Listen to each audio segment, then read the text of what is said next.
আলাইকুম রহমতুল্লাহি ওয়া বারাকাতুহু।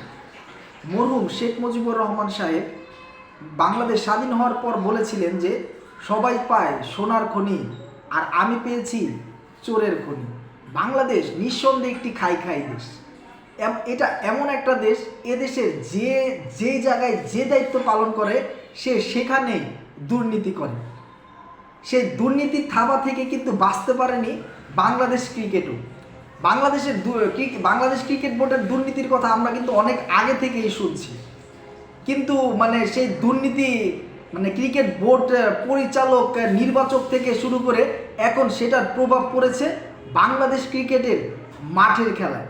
বাংলাদেশ ক্রিকেটের এর আগেও কিন্তু অনেক খারাপ সময় গেছে, সেটা আমরা দেখেছি, অনেক খারাপ সময় গেছে। কিন্তু বর্তমান সময় যে একটা খারাপ সময় যাচ্ছে, এরকম খারাপ সময় কি বাংলাদেশ ক্রিকেটে কখনো ছিল?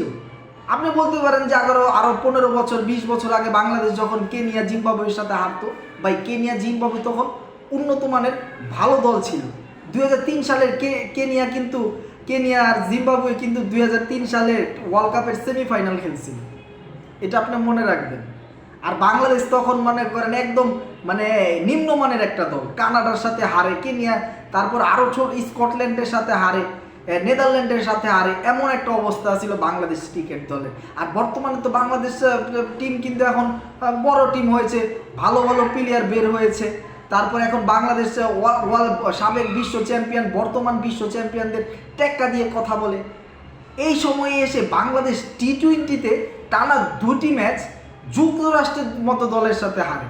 চিন্তা করতে পারেন, যুক্তরাষ্ট্রের মতো দলের সাথে হারে, যাদের ক্রিকেটের প্রতিষ্ঠাই মাত্র কয়েক বছর হলো, যারা এখনো আইসিসির পূর্ণ সদস্যতা পায়নি, যাদের সাথে বড় বড় দলগুলো খেলতেই চায় না, যারা দল করেছে এই ইন্ডিয়া, পাকিস্তান, কিছু ওয়েস্ট ইন্ডিজের কিছু একদম আনারি প্লেয়ার দিয়ে তারা দল সাজিয়েছে। একটা প্লেয়ার আছে যেটা কোরি অ্যান্ডারসন, ও নিউজিল্যান্ডের সাবেক প্লেয়ার, বাকি সবাই কিন্তু যাচ্ছে তাই। তাদের নিয়ে এক ধরনের তারা যদি ভালো খেলোয়াড় হতো তাহলে তো তারা নিজের দেশেই খেলাধুলা নিয়ে ব্যস্ত, ক্রিকেট নিয়ে ব্যস্ত থাকতো। তারা সেখানে নেই দেখেই তো এখানে হইতে এখন তারা যুক্তরাষ্ট্রের প্রফেশনাল খেলোয়াড় হয়ে গেছে, এরকম একটা অবস্থা। সেই দলের সাথে বাংলাদেশ ক্রিকেটের বাংলাদেশ ক্রিকেট দলের এমন একটা অবস্থা, মাহমুদুল্লাহ রিয়াদ আছে, সাকিব আল হাসান আছে, দল পূর্ণ শক্তির দল নিয়ে, বর্তমান সময়ে পূর্ণ শক্তি টি-20 দল নিয়ে খেলেছে, যুক্তরাষ্ট্রের মতো টিমের সাথে হেরে যাচ্ছে।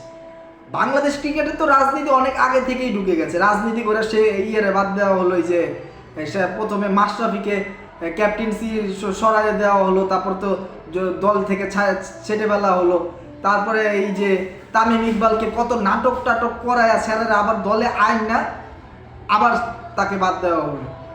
তো এই জিনিস এখন আর বাংলাদেশের মানুষ দেখতে চায় না।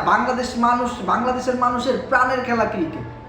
আপনি ধর্ম বর্ণ নির্বিশেষে সবাই যদি একজোট হয় বাংলাদেশের মানুষ কোনো কিছুর জন্য, সেই জিনিসটা হলো ক্রিকেট। এই ক্রিকেটে কিন্তু বাংলাদেশের 18-19 কোটি মানুষকে একত্রিত করে। ওয়ার্ল্ড কাপে গিয়ে যখন ওই তামিম ইকবাল, সাকিব আল হাসান, মুশফিক কিংবা মাহমুদুল্লাহ রিয়াদ বড় বড় খেলোয়াড়রা যখন ব্যাটিং করে, কোটি কোটি মানুষের হৃদয় তখন কাঁপে, ও যেন আউট না হয়, ও যেন বড় একটা ইনিংস খেলে, এরকম একটা অবস্থা। সেই ক্রিকেটই যাচ্ছে এখন মনে করেন একদম উল্টো দিকে। এখন আপনি অজুহাত এটা দেখাতে পারবেন না যে এখানে তো এমনি সিরিজ, এমনি এটা সমস্যা নেই, ওয়ার্ল্ড কাপে দেখায় দিবেন। প্রতি ওয়ার্ল্ড কাপেই আমরা দেখায় দিই, সেটার ফলাফল যে কি হয় সেটা বলে কওয়ার মতো না। তাই এই অবস্থায় বাংলাদেশ ক্রিকেট দলের ওয়ার্ল্ড কাপের আশা করি ওয়ার্ল্ড কাপে ভালো খেলবে, আর আল্লাহ বাকিটা দেখা যাক কি হয়, আল্লাহ ভরসা। আজকের ভিডিও এই পর্যন্তই। বাংলাদেশ ক্রিকেট দলের জন্য শুভকামনা, সবার জন্য শুভকামনা। আর দলের সবচেয়ে বড় তারকা বাংলাদেশ ক্রিকেটের ইতিহাসে সবচেয়ে বড় 2 কিংবদন্তি, স্যার সৌম্য সরকার ও স্যার লিটন কুমার দাসকে শুভকামনা। আশা করি আপনারা টি-20 ওয়ার্ল্ড কাপে বা এখানে যে কোনো একটা ইনিংস 50 রানের একটা ইনিংস খেলে বাকি আগামী 20 ম্যাচের জন্য দলের নিজের জায়গা ধরে রাখবেন বলে আমরা আশা করি। আজকের ভিডিও এই পর্যন্তই। আল্লাহ আপনাদের সবাইকে ভালো রাখুক। আল্লাহ আমাকে হায়াতে বাঁচিয়ে রাখলে ইনশাল্লাহ পরের ভিডিওতে আবারও আপনাদের সাথে দেখা হবে, কথা হবে। আসসালামু আলাইকুম রহমতুল্লাহি ওয়া বারাকাতুহু।